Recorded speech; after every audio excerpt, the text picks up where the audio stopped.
kino nde toya kaka tosenga nzela te po toyaka mpona toyaka na makambo malamu na bamessage ya malamu oyo bana mboka nyonso bazalaka nango posa pe ntina mpona koluka moyen ya kokende na liboso topesi merci mpe mingi na équipe nyonso ya compagnie biso na ntongo ya lelo na moonja merci Alain Kabongo na Dieu merci qui faut na régie et puis invité nanga mpe déjà baza na plateau pe bomoni na décoration na biso ma vie so na sali besoin ma vie voilà donc mai oyo epesaka bon moi mai ya source ya mabanga oyo ezobima na mabanga lokola ntango ya Moïse mai kitoko soko meli mukolo mwana mama azemi ozala mpaka oza malade mai oyo ekosala kino et purifier parce que ça au naturellement au naturel oui tu peux na source au minéral mai nyonso za au minéral te basala yango ba composition mo batiaka ba biloko belé batie chlore bakisi biloko mais oyo ezali mai purement naturel nde nzambe akela mokili ke soko meli eko purifier donc eza ekokai na ba mai mosusu ya libanda o bosombaka boyebi wana ezaka likolo cher yango eza ndenge moko na mai wana donc ekokai na ba mai moto basalaka awa donc soki tembe bomela et puis après 3 mois ou 1 mois qui est à l'hôpital ça l'examen pour bien ngai na parce que ba maladie mingi pe na mboka to na monde entier utaka na mai surtout en Afrique biso ka bimela mela omona batie mai na mbulangi omeli basala bomeli mai nyonso mbulangi ezalaka au minéralité donc na pesi ba invité na mbote mingi toki parce que déjà tout le temps en retard ya mongonga to gaspiller ta ba 10 minutes na biso déjà elikika ndenge wana donc 10 à 15 minutes bonjour et c'est ngwa ya wamba bino na plateau na lelo OK to ko lobela likambo o ezali to continuer na likambo zaki gratuité de l'enseignement quoi donc tu es gratuité de l'enseignement tu vas continuer en porter ba situation il y a par rapport te pingla tu vas probablement la fois passée te pingla tu vas point moko sur le campus là qui kotanga ya ofele kopesa ba na école primaire ti voire même dans l'université baloba ki bakota to l'état en charge mambo etali que la style elo kaka ba parents tu vas en charge ya ba enseignant ti lelo ya moi to ba likambo na to tuna ki question est-ce que mbulo c'est possible c'est possible so ils ont dehors ya budget c'est possible parce que so ba ti volonté mais budget ça a déjà voté mais ce qui va penser qui astuce mususu que l'état en tout cas so ka zui ba engagement na et cause là possible to li to ki na la présentation na badi na ndiko pour notre balanjo lelo je m'appelle M. Dita Charles, je suis pneumologue et politologue de formation. Bon, je dis ça toujours pour moteur de vocation. Pourquoi? Parce que je suis initiateur du projet de pneumologie. La lingala, papa. Oui, ils ont dit la vie pour changer l'homme. Parce que l'homme dit à ça sans très macabre. Ceux qui m'ont continué pour l'humanité, le changement peut vous arrêter. Il y a beaucoup de réfléchir quand on est chercheur, de créer le problème de l'ontologie. Et on peut tenir une émission pour porter un plus de rapport à la connaissance sur l'éducation. Merci, Tozui, papa de la société civile, honorable Sopéléon à Platon Abisso, Mbote papa. Mbote ndeko mopanzi sango. Kombo nani bato batalio lelo? Kombo nangai ndeko bonganga jema. Nazali mokambi monene ya société civile. Société civile ezali ekambeli oyo etalaka bomo ya bato. Ndenge nini bato bazali ko vivre, est-ce que bazali ko vivre na ndenge ya malamu? Biso nde mosana biso yango wana. Po biso to fandaka na population, to monaka ndenge population ezali, to yebaka ba souffrance na yango mosana biso ezali kolobela population. Olai kombo nani ndeko bonganga jema Freddy. Bonganga jema. OK. Ndeko tolito parce que déjà la fois passée vous avez na biso te la plateau, mais tolobela ki likamotela ki gratuité de l'enseignement. Alors, pour na yo okiko ozomona yango et c'est possible ou pas? Nani o. Pona ozala ki te to makanisi na yo. To boyinde biloba loba. Pona koloba gratuité mo wana ezali mbala ya liboso te toyoka gratuité. Mais ezali na eloko oyo ekoki kolakisa soki ekozala réellement gratuit. Elingi koloba nini budget ya mboka. Po kokabola mbongo eutaka na budget. Est-ce que na mbula oyo basi ba tie boni pona enseignement. Basi ba tie boni pona enseignant. Tango moto azolobaki akolamba biloko akokabola bino biloko mais tango nzungu na eza polele ozomona ke eloko ezate donc makambo etali gratuité enseignement ata balobi te biso moko tokotala kaka soki totali kaka budget il y a enseignement et mati automatiquement to ko ba ke budget local mati boye nakanisi ba conséquence nango e ko comme là ba enseignant na enseignement mais ti lelo yo madame yo moko yebi ke budget d'abord eza muke pe ba politique baza ebele soko zui kaka mbongo wana okaboli na ba politique bango nyonso nde ba ko silisa mbongo wana donc biloba loba eza na tina te loba ke mokonzi ya mboka bato mususu ba pesa ye maboko ba pesa ye mbongo comme ça na mbongo ko uta na extra budget nda ya ko pesa enseignement donc pour na c'est impossible pour na ngai c'est le budget o ezali eza impossible pour eloko eza kuna nzungu à l'état te à moins que président de la république atia maboko na libenga na ye moko ou bien bato mususu ba ya ko sunga ye boye a honorer alors mais loko tozali ko kebisa eza boye il fallait que bokonzi siko ezala na différence na bokonzi ya kala po bokonzi ya kala ezala ki ata lobby soki salélité yo kasonité mais oyo président de la république ye moko azali ko marteler que enseignement ko zala gratuit tozo zela ye akokisa maloba na ye mais na ndenge tozo sala na sanduku oya mbongo eloko moko nano ekoti kuna te budget na biso ezali kaka ya 5 milliards alors na ebité soki budget na yo ya 89 milliards à la kaka na tango élection et kozala d'application à ce moment là to comprendre que réellement mais kolali saka biso pongi ne tozo boya ba politicien na biso mosana bango kolali sa biso pongi mais bino société civile boza wana balobeli ya biso pe na bango pe ko surveiller ko veiller est-ce que biso ça mosala na vraiment exactement comme il faut biso boganga kana ba presse ça mais na terrain vraiment biso société civile mosana biso yango wana ko dénoncer biso ko yula clairon mosala na biso ezali ko beta sikoyo ko sonner trompette et to ko sonner trompette ni na ba promesse ya ba politicien banda mokolo basala ka propagande po da propagande oyoki ndenge balobaka na peuple to ko sala bino boye to ko sala biso sisi to notaka makambo wana pe ndenge na ye boye na ye ko sala nini mais na ye ko sala pour que to tia ba politicien congolais devant ba responsabilité na bango na maloba na bango ba bino ki ba opesa bino kanyaka bo fandinye ko na bolimwe bo ya souté bo fandinye ba bino na lolengi wana est-ce qu'ils a solo madame biso toza boyete soki ezalaki pona makambo ya kanyaka nde na ye lelo te tango to ye boye tolobi ke kuna na kesi ya l'état eloko eza te et puis koloba kaka gratuité boye dans les vides eza na tina te na ye ko dénoncer yango makambo ya kanyaka eza te po mboka il faut bato nyonso bazala bien pe soki na koki koloba il faut kozala ba politiciens na biso ils doivent être humains. Être humain c'est-à-dire quoi?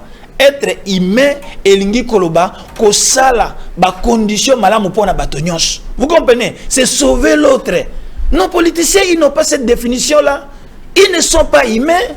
Ils n'ont jamais créé des conditions favorables pour tout le monde. Au moins, na bangonde yango wana. Ba politiciens congolais ba koma na komisa la bango moko et c'est ça le mal que nous dénonçons. Bazo mi servir bango moko. Tozongela to papa na biso ya makanisi pe wa ayela bo moto. Boanya. Papa au compléter papa na likambo lobi parce que yo to ça rappelle parce qu'il faut passer na biso. Na likambo tali gratuité possible et c'est possible. Bon, dans le cas, il a possibilité, vu il est comme ça, le bien, il est reflété dans la vision politique et la gouvernement. La limite que vous avez gratuit pour l'éducation et au côté gratuité. Si vous avez gratuité, alors vous faites l'enseignant. Alors si vous faites l'enseignant, parce que vous avez quel genre de population. Donc, regarde le bas. Il faut condamner le gouvernement, condamner le peuple. C'est leur vision de la société moderne. La population a un rôle à jouer. Le gouvernement n'a pas un rôle à jouer. Le gouvernement a des lignes. Il a dit que beaucoup de gens ont des problèmes ébélés. Et puis que non, tout ça a besoin d'éducation, tout ça a besoin d'appropriation pour le PACA. Maintenant, tout le monde a besoin de résoudre leurs problèmes. Si on a postulé, on a besoin de résoudre leurs problèmes. Mais on a postulé pour voter pays. Mais c'est incapable de satisfaire les besoins. La population est en Nzalate.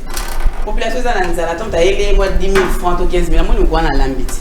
Mais avant, la lobby que la temps a $20, où est-ce qu'il y a une semaine, mais pas 3 jours. Parce qu'il y a des dépenses. La population est en chômage. Le salaire est raté. C'est ça qui tue la population. Mais si on a un sommet, pour la population comme à un niveau haut, c'est qu'ils ont sommé.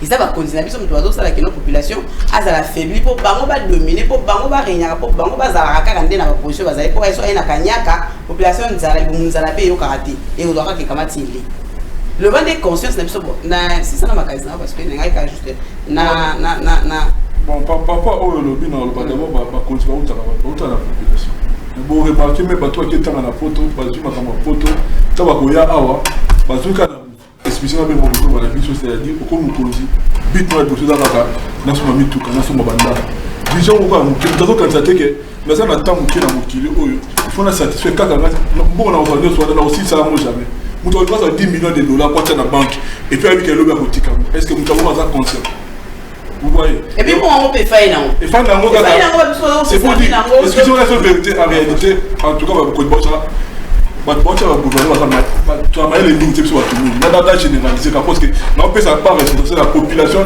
n'a pas dirigeant plus la population pourquoi parce que pour nani gouvernement agir et c'est la population dans éveiller à ba ya za dine à ba droit na za nini ndio mona ko pousser ba nani wana ba sala musala et on a lobby boy but la motologie but à monsieur Zalini justement tu as un enseignement où vous permettre toi enseigner ba Nzamboka tu ça va muto Zalini nani pourquoi il y a dans kilo il faut ça la nini pour na on répondre à qui bon moto na yo Zalini tout ça enseignement mobile et à partir de l'enseignement de permettre de côté il y a solo mbongo mbongo ezali mbongo c'est quoi il y a besoin mbongo mais muninga pas ça besoin mbongo muninga ça poser atanga muninga ça poser à bouéboué na so ndambo pa na ngai faut satisfaire ba besoin mima o remarquer ba konduana au moula ça na ça déjà na ya police koki salaire ne pesa koki mais ko linga ça ya muke o ya muninga ça na ngwa c'est-à-dire la population to na to le bela to ba to kosa en profondeur ya mokambeta ni situation ya enseignant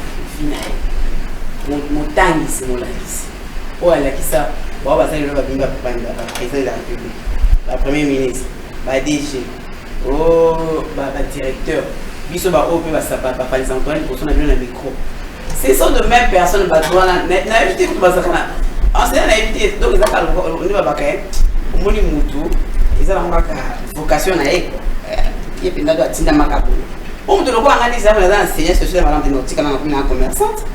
Mais papa on a maman na biso na do bati kala kana musala na bien que difficulté na passe na ba pauvreté na ba papa na biso na réflexion de ko bilo bodino saka ya pas bon oui so ça l'analyse pendant la vie à enseignant pour la famille à la ban à ça ben droit pas que moi week-end moi vacances à ça la bon. Mais à vivre à chemise, moi aussi là en maille. Chemise là, ça m'a monté 2 ans, même 3 ans à la carte. Sauf que t'es là, il professeur dans la chemise. Vie naïve, nous pouvons prendre exemple comme. Ezama wa mingi ndeko nanga ya mwasi mopanzi sango.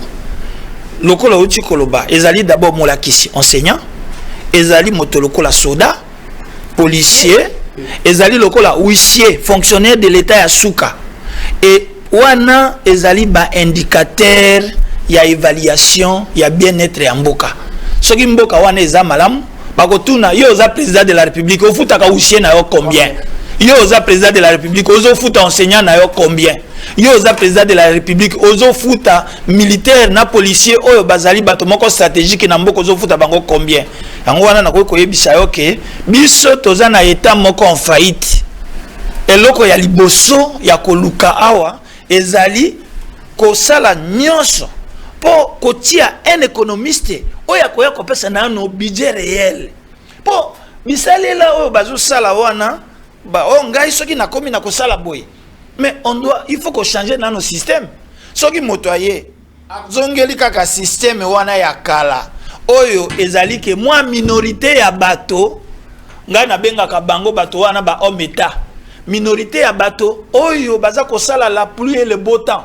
bato wana baza nini baza na bandako ebele baza na mituka ebele baza na mbongo ebele bana na bango baza na liksi moko ya kosakana te bango nde bazo nyokola biso population eza lokola deux classe moko ya minorité o bazali ko vivre malamu na classe oyo ya population biso tozali fonctionnaire de l'état militaire policier enseignant biso nde to oui biso nde to futaka toza na système ya esclavagisme na kati ya mboka na biso c'est ce système là qu'il faut démanteler lokola fati pe akoti wana eloko ya liboso ezanini alobaki akobongisa il faut to sala contrat social na ye ayebisa biso loko akoti huissier c'est-à-dire moto ya souk na fonctionnaire de l'état akozwa mbongo combien policier na biso oyo aza kosala sécurité na butu po alala kate azwa combien militaire oyo azali stratégique bon tikana lo bataille loko moko boye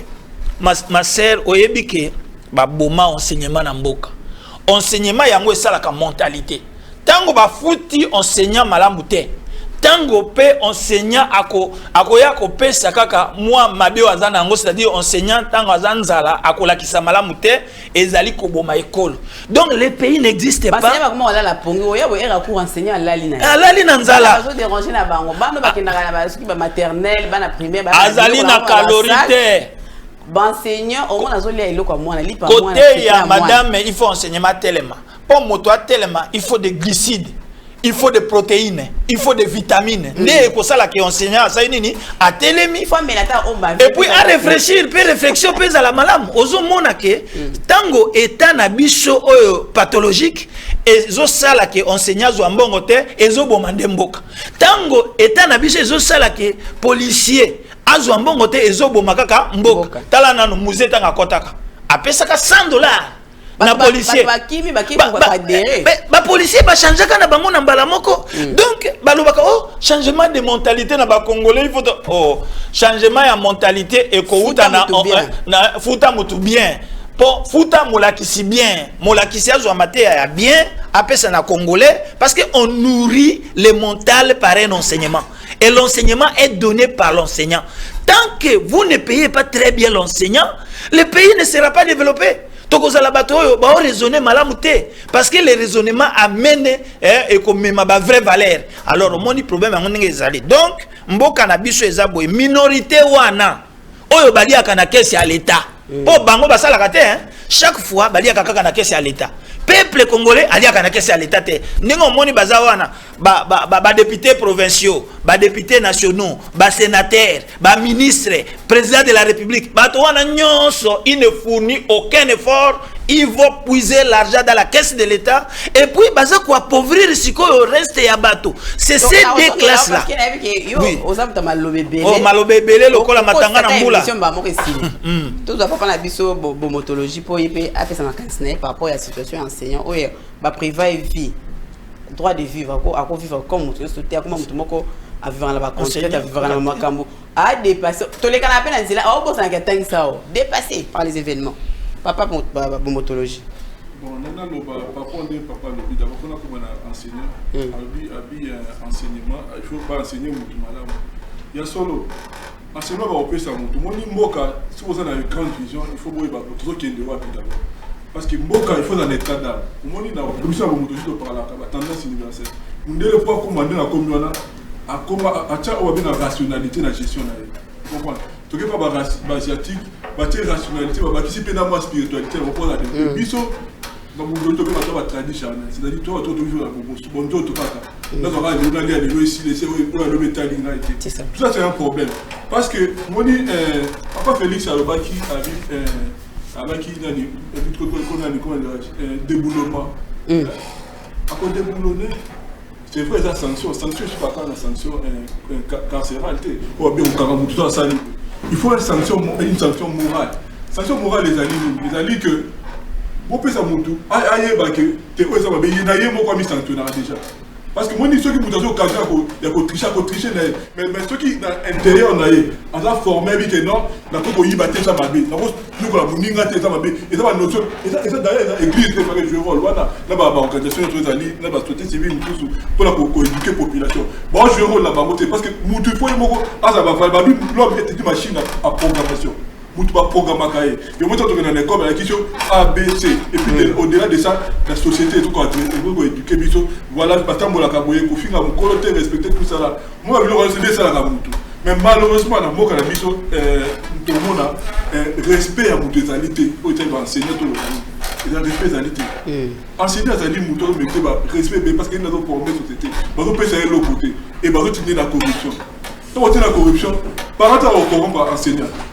Moi, dans nos informations, on suppose qu'il y a tel malade et puis, dans la société, on est incompétent. À cause de gérer mon camarade, Est-ce que va considérer na libanda mboka va considérer ba diplôme la bisoté? Je me dis à un certain moment où ils qui diplôme ils considéré si na ba né mo je pense c'est qui avant nani fin règne Mobutu moi ba né les ba 90 wana ba 89 tout ça ba diplôme c'est qui considéré 89 82 jusque là à partir de 90 tina c'est to comment il pensa diplôme c'est ma compliqué parce qu'enseignement paie et qui t'a qui perd de la qualité dans haut suite il y a un paiement bas salaire oui banda qui déjà depuis alors bah régime est changé tout le monde a Mobutu tu es là Kabila le Kabila le père tu es là le fils tu es scopé la fatigue c'est-à-dire combien de présidents va défiler après ou enseigner ces bébés et puis quand on voyage à l'étranger bah et bien que non tout ça considérer tes diplômes bah considérer parce que vraiment le niveau d'enseignement ils ont assez bah on appelle le quoi que bah professeur bah pour ma nzala bakena ba ka na mbongo bakena ba ka avec que prof ana zali mtawa nzala on peut sa professeur $50 mais tu as 60%. Tout à fait madame. Ada ka titulaire à cours wana yo pese kaka $50. Même na université on a ka prof à université baza bateau baza ba noblesse moko. Mais on m'a appelé que nous on comprendre à $20 et puis aussi la cours wana. Vous avez bon, situation oyo boy vraiment des trucs qui sont de génération en génération. Par contre, il y a des gens qui sont à l'étranger, toujours fingama, toujours tongama, toujours assez. Bon, on va mieux qu'à ça été. C'est une analyse na bango papa. Et c'est un peu de force. Est-ce que ça me tient ma bête ou penza me tient la ezali ba na la poto c'est ça. Ezali penza motema mabe. Parce que société nyonso ekendaka na méritocratie ekendaka pe na compétence. Ba compétence na méritocratie et outil au moins enseignement ezanine ezali eloko moko po esala méritocratie que moto oyo azui oyo a échoué pe méritocratie na enseignement zo mema sikoyo classification na kati ya mboka tozana ba docteur tozana ba licencié tozana ba gradué tozana awa ba considérer kata diplôme te okomona ba charlatan ya pamba neti lokola mboka mboka mawa mboka nanga RDC ezo kufa ne belé ya bato ya mayele bato yango ba utilizaka bango te ba journaliste boni ya mayele baza na mboka na biso est-ce que basi bazwa ata eloko ya gouvernement ba licencié belé baza wana ba utilizaka bango te baza ko utiliser siko moto ya zo sala il faut la politique avec Satan. Au moins si ko bazo sala bato bazo sala franc-maçonnerie ba réseau au moins si ko soki motaza na loge ye wana nde azozala or biloko wana ya ba loge na magie ezo bebisa motema ya moto ba politicien na biso oui motema makasi motema libanga ata ndeko azo mona pasi papa so ça l'analyse to na sens wana to bongisa mbokoti mais to lobi parce que na batu nyonso exception zanga te aussi des gens baza pe batu moko baza ba chrétien baza na kati ya mais baza na kati ya système ba na kati ya système mais na ba bosi to bito zona voler wana to kina makambo ekimalamti mais parce que mboka nyonso pe yo kasi na monde ati bato bakota na ba raison na bazate mais yango to mitu na ka to zo ata na ba France papa na opeso maloba to zo kana ba pays aux États-Unis ezala na ba Europe kuna partout même na ba Asie kuna na tout ça yo kasi ba on soit ba raison ati mais comment bango baza ko évoluer c'est malamu santé malamu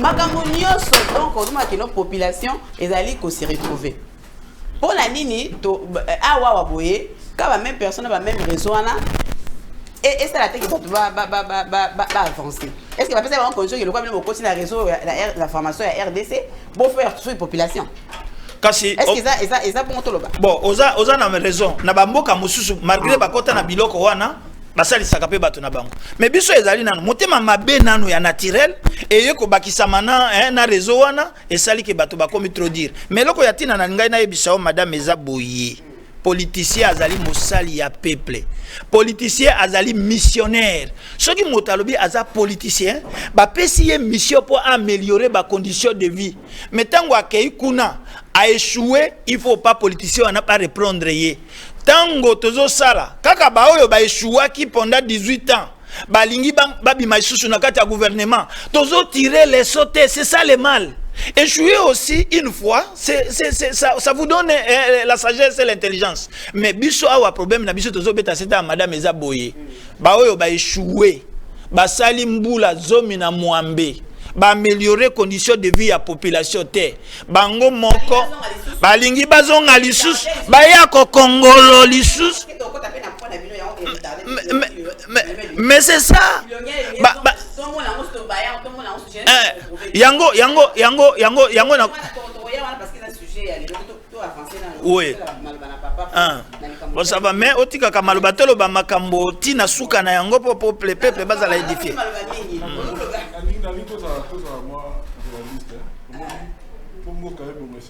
intelligence et pour la dimension ya boka wana bobi tout à l'heure bato ba réseau tout ça là d'ailleurs biso na bité poka bazo ka biso te bo montologie ils ont bon sens bayoka ka bazo tala na bureau na bango ce bazo tala biso na biso ba moke bon sens et l'irrationalisme occidental. Tout autre un peu de bon sens dans la gestion de la biso ya mboka Congo, makambo changer. Oui, pourquoi papa lui na mboka on va réussir les alliés mais bazo ko fonctionner noté. Dans le cas qui tout à l'heure tu vas tradition, c'est-à-dire tout ça va te vivre na ba posa kana na malo. Excusez-moi, na ba qui joue l'autre fois que na animal et puis esprit.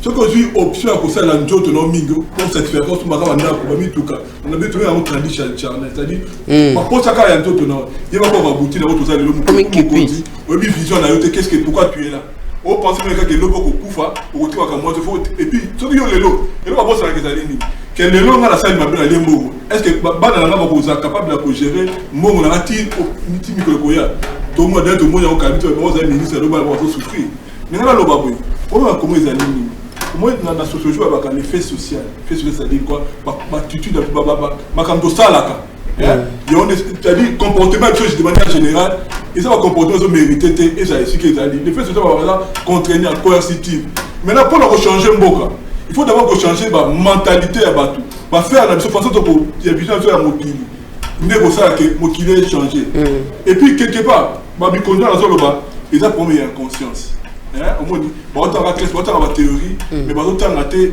parce que il y a là-bas qui d'autres faut qu'on batte ça pendant moi le travail il y a bon ça va bon toucher et peut-être papa wana toko lobela yango toko luka façon toko titrer pour ete ba comprendre na malam toko lobela yango oui parce que mutu façon na mutu na biso comme na soka pona ko suka tena na loba base ça wana bon peut-être on se expliquer bien te dans le but bomoni cause rationnel le but pour réfléchir par l'entendement c'est-à-dire faut toute la décision faut réfléchir mais réflexion découper sa solution en boca mais bon ça c'est ça au-delà il y a une analyse bon c'est la ligne pourquoi ça va évident c'est-à-dire tu à la point faut ça la nébo vous comprenez si quoi à force c'est comme ça qu'on développer comportement ngai des salles que mutu comme ngai donc na musa dans ça pas le gambo on le veut réfléchir c'est-à-dire réflexion dans boca izaka faut pas soucier ma partie prenant l'union sur sa place moko mais ça total il est là va arrêter de vivre ah wa wana kincha na bito bien en scénario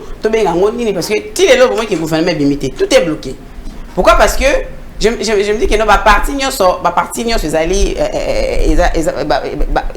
associer en côté pour peut-être prise des décisions réflexion sur ce qu'on va faire tout le monde là bientôt gouvernement mettre monika ka eza coalition FCC na cash donc deux partis wana kaka na ba autorité nango ne bazo zwa ba décision sur o evoko malobi to ba c'est là bazo réfléchir pour la bango oh dans la société civile tout ça la muka zali to ba parti belé pour notre monsieur à côté pasteur par exemple de Dieu bazali tozali mboka o eza constitué na ba parti ebelé o toko sangana pour une décision mboka parce que ba vivre te ka ba se deux groupes pour la population obimba. J'espère que là aussi on a un problème. On se pose la question sur qui toko résoudre le problème oyo na deux parties car après na les en 4 ils ont décidé na personne va pas papa na personne va pas besoin na malo na lo babu mboka monte na mokili oyo ko se développer sur ça na position moko moni France pose la France quelle que soit la divergence bon bah il y a toujours qu'il y a une direction boy vous comprenez il y a la commencer à état adapté tout ça ba individualité des autres ça na or ceux qui faillent Félix Tshisekedi Moïse Katumbi mais Jean-Pierre Bemba parce que au-delà de divergence on tout ça l'état congolais tout ça réfléchir à terme au monde on nous coûte à la carte pour préserver l'intérêt à Congo c'est ça aussi pouvoir la compréhension pour que non là il ça fait partie camp politique là et au moins même dans la formation gouvernementale ça pour parce que la vision est en boca tu as développé en boca vision là que non vision photo c'est retrouver tout pour préparer l'élection ou tout gagner on va gagner l'élection pour satisfaire la population. La meilleure des armes, les alliés, satisfaire la population, et puis vous allez voir et pour gagner l'élection sans tricherie. Il faut pas vivre, pas comme la moto, on viser au maintenant, qui travaille pour l'État congolais d'abord. Et puis associer d'abord, associer tout le monde. Papa, on a pas Maloba. Ok, merci. Problème est Ali Boye. Il faut que ça, le système est asika. Il faut tous un modèle. Au comme président de la République, le col a fait à Yewana. Il faut y avoir un modèle. Pour ceux qui ont Zoïba, ceux qui ont un valeur, ceux qui ont un bandeko naye baza en entourage, ceux qui bon les les candidats na moi si naye, ceux qui ont allé pour s'enrichir yé moko mboke kotambola te. C'est ce que nous venions de connaître dans le régime où tu connais. Mais il y a aussi une opposition. Kasi tango azalaki na opposition. Tango azalaki na opposition azalaki koloba ke système o eza mabe. Biso tolingaki tozala na fachu o azali complet. Parce que ceux qui corruption ezali na mboka. Eza na corrupteur na corrompu. Qui a corrompu la RDC? Mais ce sont ceux qui ont travaillé, ce sont eux les corrupteurs. Et maintenant, Fati Tangoye, quand les corrupteurs azali, c'est que corrompu fait azali. Yango toligi ko sala système moko o ezali, système moko ezanga corruption. Et lingi kolobanine. Changement et bandaka na mokonza mboka. Il faut que Fati a ça le système. Leadership na yé la fort. Leadership na yé la modèle. Leadership na yé la corruption. Leadership na yé efuta ndenge to koloba enseignant malam, efuta militaire malam. Parce qu'à le bac on faut mettre en pratique. Omoni bamboka nyoso basi ba résime penser na bango. Ceux qui na États-Unis d'Amérique otuni bango comment na États-Unis balobaka intérêt américain. Ils ont défini mboka na bango na intérêt. Na beaucoup c'est na beaucoup c'est. Ceux qui otuni ba belge ba koloba l'union fait la force. C'est bon biso. Ceux qui otuni ba chinois ba koloba nini? Aide moyens, le travail. Mais biso enseignement na biso ezani. D'abord biso enseignement na biso il fallait le travail. C'est-à-dire l'effort national pour la transformation du pays. Tous un enseignement à mon côté. On ne peut pas définir les Congolais. Congolais, on les définit comme un paresseux, comme quelqu'un qui aime la bière, qui aime les femmes, un point. Vous comprenez donc, un monsieur intelligent. Il ne faut pas prendre quelqu'un qui n'a pas étudié pour faire un boka. Parce que ce monsieur-là, il va apporter quoi? Lui-même, dans sa tête, et l'autre, il y a un peuple congolais. Il faut trouver ma position à Bisso. Position à Bisso, c'est le chef Mokonzi. Le peuple, c'est lui le chef. Les politiciens, ce sont des serviteurs. Tant que le peuple est quoi simé, la responsabilité na ya koloba. Yo za président ou la kaki biso boye. Et là qu'on a nos salités tolongoli yo. Vous comprenez? Même avant les élections, le peuple mususu baza ko boudé. Otieli biso ministre, ministre wana azalaki bokilo na yo. Atangate même diplôme azana yango te. Tout le monde a travaillé 3 jours tolongoli. Il faut que le peuple congolais soit un peuple exigeant. À ce moment-là, mboka kosa nini ekotambola. Bon, comme la vie, vous savez, SMS na numéro, comme ça, comme d'habitude, autant que la bino, SMS je pense que même lobby une émission prochaine demain à la même heure. J'espère que Bakondi na biso, baza conscient. Na maramio c'est les cas. Baza responsable, il y a échec, il y a mboka, ils a jeunesse à l'élo. Parce qu'on dit que l'avenir de demain c'est aujourd'hui, ils a jeunesse à l'élo. Mais oui. Tout ce qui est de bapé sa raison. Oh, j'ai dans ce baillé, quand même pas ça la lettre. Ça va incompétent. Nous de la société civile. Pourquoi? Parce qu'ils ont échoué. Papa, pardon, la plus maloba. Bangomo, c'est que Bangomo bazo salango expressement pour que jeunesse ils ont formation. C'est pour Bangomo ba démérer, ba s'éterniser na Bokondi. Parce que ce bazin a besoin que tout ça na changement à classe politique. Banga qui va veiller l'enseignement parce que bah oui qu'enseignement on les a à venir à lobby, on les a Congo à lobby. Les a levier. Aux hommes. Tant qu'on a maman na biso atanga qui besoin qui ba diplômé mais ba osala ba aussi c'est moi ba fonctionner belé so tali akenda à l'université. Mais tellement base ils allaient qui pendant moi ba missionnaire na ba tangi ça qui na ndenga osakatela mindele maele moi na sisi ka diplôme d'état ba ko sala n'importe quelle entreprise mais les lots moi na diplôme d'état tout ko tout na ka français zéro makuta. Parce qu'il va y avoir quelqu'un qui corrompt, mais c'est pas à rouler. Bon, on se pose la question. Papa n'a pas maloba. On se pose la question.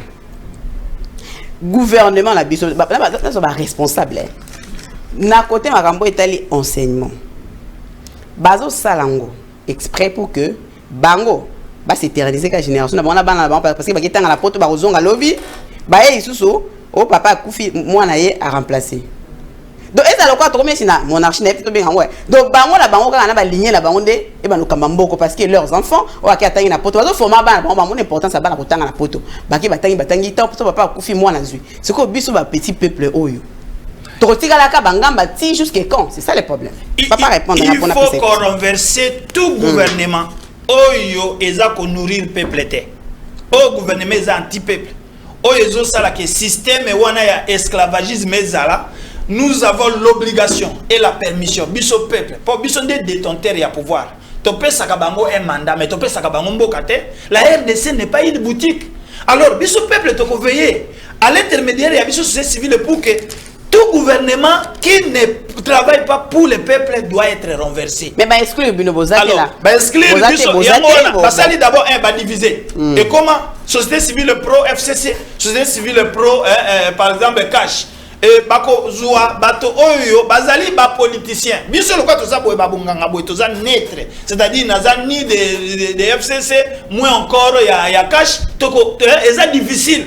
Or biso nde bato to mona ki passe na possession oyo po possession ke netina suka okomona bango bazalaka nini bakosi ko tia moto babengi société civile nzoka ne soko longole bilamba za nde politicien. Alors, société civile est composante mobimba. Et puis, définition de la société civile, elle est là. Et ça, les sous-soutiens, ils sont là. Société civile, au la politique était. Depuis l'accord à Paris, l'accord à Cotonou, la société civile, il faut baser la table de décision. Pour que mais Bozate, c'est déjà. Mais c'est ça. Bazongi les sous Bazongi kaka na babitide na bango ya kalawana. Tala Macron asali na ba socio na société civile. Oyoki kuna na Soudan, ba civil na ba militaire ba sangani ba signer mokoloto pote ba civil ba gérer. Tango tozali kaka na système wana ya politicien ya échouwa ki azongi na place na ye na bizaleli na ye eloko moko ya malunga ekosalema. La personne ne pas le bas parce que déjà to qui na suka papa réaction je pense que il y a question na moi na bandela ngo société pour na ko za bomotologie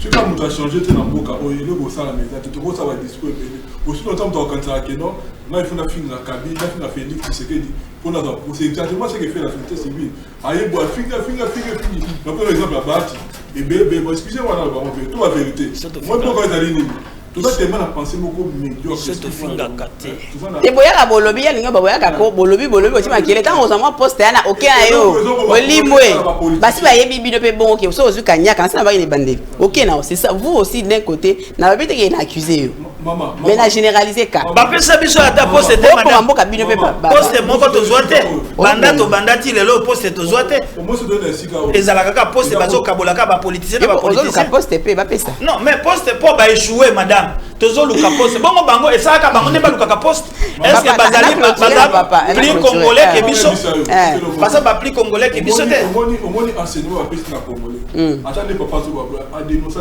c'est pas comme la place moi j'ai posé que vision claire pour ça. Pourquoi j'ai dit ça? Tu as posé ma question beaucoup simple. Comment lui, pendant s'il est ministre, qu'est-ce qu'il va faire? Il nous dira rien. Pourquoi j'ai dit ça? Comment tu peux dire ça? Comment fonctionne l'homme congolais? Comment la change à la neuroscience, nous ne pensons jamais libre. Nous sommes scientifiques. Nous ne pensons jamais libre. En pensant à papa, c'est-à-dire, on va programmer papa, on va programmer l'enseignement beaucoup de quelqu'un, celui qui vient de la radio. Et puis, notre vérité, nous devons vivre faux dans mon kilo. Tout ça, ma vraie information. Il y a un motoji qui a dit pour libérer l'homme de ça. Comment on comprend? Nous avons écrit ça, nous avons progressé de l'université. Il y a un progressé, je ne sais pas si il est progressé de l'université, mais il y a des progressés. Je suis médecin. Mais vous êtes médecin, il y a des progrès de l'université, la PC le ministère. Mais c'est capable de répondre à la besoin de la population. Et non seulement parce qu'il n'y a pas la volonté, aussi la pression sociale. Et puis les pour clôturer maman parce qu'il te combien à souke. S'il vous plaît madame na répondre mon cœur. Na kati ya mboko mal pour clôturer maman ya sisa. Pour te combien à souke ça peut être. Na kati ya mboko yo biso. Papa na pesa maloba. Biso OK pesa na kati ya mboko congolais. Puis ça kaka mboko. Il faut mai na soma mutuka, na soma ndabu. On a peur de la vie. C'est ce qu'on a mis dans nos têtes. Nous allons vivre sans mots. Mais Congolais peut à revendication de karaté à ça la soulèvement à ça la bas kokara été abimi le lobby à la zone ce soir. Et puis donc Congolais ça comme tout le monde habité na China classe ni. Pour to karaté ko ça pendant soulèvement pendant pendant un temps. Souple madame, ba Congolais ya malamu bazali. Tolo banano ba sacrifice au bino ba journaliste bosali. Bokangami combien? Boza ba société civile. Pourtant on ba société civile et lingi ko ba tengai. Même meilleur journaliste de la société civile. Combien ba kangisi ba ba journaliste ya. Souple na mboko yo. Balingaki ba changer constitution. Biso société civile totelemi yango. Balingaki sikoyo basala ba élection totelemelaki ya. Tokomi na suke. Yango nazolo bati. Nazolo ba boye. Ezana ba ki otozui. Ce qui les lots tokomi na changement. La société civile a beaucoup fait. Jusqu'à même au sacrifice suprême.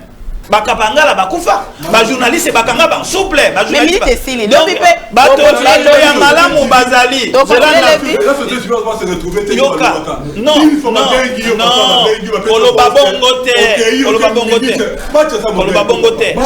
à la fin, la moitié. Papa, la moitié on continue sujet au parce que il faut pas là. Au moni motopo ba juger il faut pas tirer na terrain. Exactement jouer la bête na no matite. Pesa maloba suka parce que maloba nanga ya suka ezali boye. Ba société civile ba kota. Tozana ndeko na ngai kwete akoma ministre. Il est parmi les meilleurs des ministres. Parmi les ministres nyonso oyo basali na Kabila oyo. Kwete. Donc travail bien apprécié. Vous comprenez? Donc vous comprenez, tous ba modèle. Yango na lingina ba boye. Na lingina ba boye. Biso peuple congolais to lalité, société civile lalité. Na mboka oyo, ce qui constitue changeate et sa société civile. Ba journaliste ba kangama, ba kapangala, bo ba société civile ba kufa, ba Rossi ba kufa. Donc tout ça là qui est tout possible que Kabila a doublé mandat na été. Donc il ne faut pas dire que on est corrompu tous, non. Et puis nakati ya mboka oyo changement ekozala kolkanisa te ke ba congolais nyonso baza corrompu eloko moko ekozala c'est pas eloko nyonso exception zanga to lobi te ke batenyo someto komi na suka. Merci beaucoup. J'espère que tokuta na bino solo biso za mukolo to continuer si je eza pena vraiment motuya po ete to soit Michel Koyapa parce que to komi na heure na biso ya rubrique na biso ya kiosque o azoka ba titre ya journaux o ebimi lelo pona déjà Koyapa en tout cas qui kokota déjà po ete to zoto va pas inviter baza nani actualité za nini et puis voilà quoi. Donc voilà nous vous remercions. To pesibino merci mingi na ba réaction. Bon comme la biso na numéro 1 ba réaction, ba suggestion, ba sujet. Vous avez besoin de participer à l'émission benga biso émission oyo espace ça pour la news matinale. Boki kozala bo sungaka bo kota po été bo ya la émission pour to débattre na bino. Vous avez professeur qui koya, vous allez mtu qui koya. Donc voilà, on attend Michel Koyapa qui doit venir. En tout cas, merci beaucoup. On se retrouve prochainement. Merci. Vous pouvez déjà sortir, hein, donc par là. Et puis, merci, au revoir. Hein. Au revoir, merci. Venez. Salutations. Okay, merci beaucoup. Okay, à la prochaine. Venez par là. Par là. Sortez. Là, je fais le protocole. Là, je fais le protocole. Comme ça, je reçois.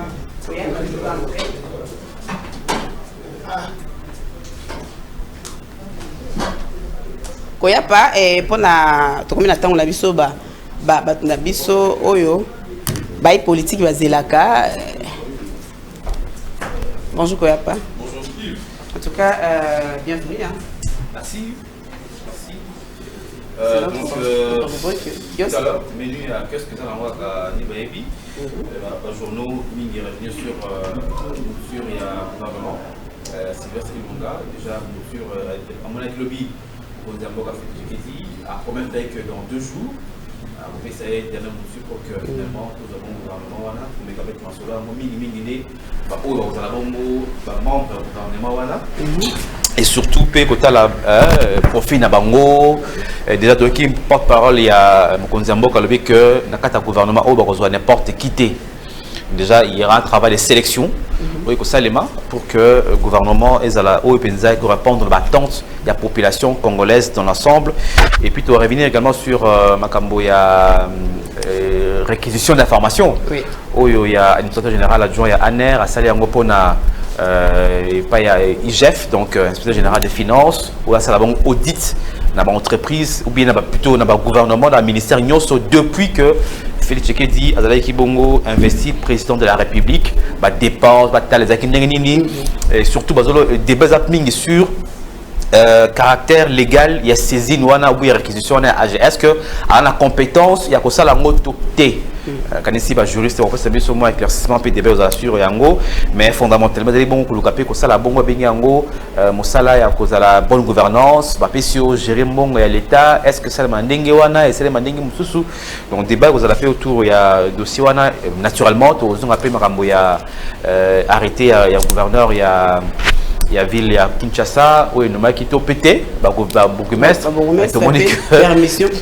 permutation il y a des bases de makasi mingi wana il y a oui qui salama qui était à 5 arrêté mon côté mais UDPS c'est pas là qui peut perdre c'est pas là qui bande commune c'est pas c'est fait na ba quartier na bandal kuna pe na moni ozali ki bongo nommé bourgmestre na ngade mazali bongo petit frère ya ngobila ye moko pe ba ça qui fait na bandal vraiment bon a évité ces années de dossier wana et to sous s'appelle na dossier ya bande kuna biso ya Ogefrem, au bongo pe basali bongo, en tout cas, qui certains agents qui licenciés, mais réhabilité bango, mais l'actuel ADG, il y a Ogefrem à l'ingité que bazonga, alors que Mokonzi Mboka à travers directeur cabinet il y a Komeli bongo, conseil d'administration il y a Ogefrem pour que réhabilité bango conformément Nandenge bibeko ya mboka esengi mais kuna pe tension makasi parce que ali ko mais vidéo ça bon la donne au mombo ça la wana Jenny Kanenda et puis maître Delphin ni ba ko peta sur ma solo tout soit là bon ensemble de discuter analyser différents points possibles comme malheur. Merci beaucoup la vidéo sobo comme la biso prochainement to level comme permutation ba bourgmestre oyo to e ba nini est-ce que Zali vraiment na bo sengi la bino de boloba je pense que on aura tout un sujet dessus auto mais que peut qu'on le en profondeur. Merci beaucoup à l'équipe, merci à Doudou Moutire, merci à toi aussi Koya parce que bonne émission tout à l'heure, la bonne présentation. Et voilà, merci à Mouron Djambé, merci à Guy Moskifoa, à Alek Kabongo et puis à DT qui est là, voilà, à Andia et puis à papa c'est Yves Lichouag, oui, Yves Lichouag qui est là, vous êtes toujours à la rédaction. Je ne suis pas vraiment habitué, les lots à Zalabisson la production. En tout cas, quant à moi, je vous retrouve demain à la même heure, 8h10. Donc, on commence avec un nouveau numéro. Merci beaucoup. Bon, en tout cas, je... Très bien. À tout à l'heure. On se voit demain.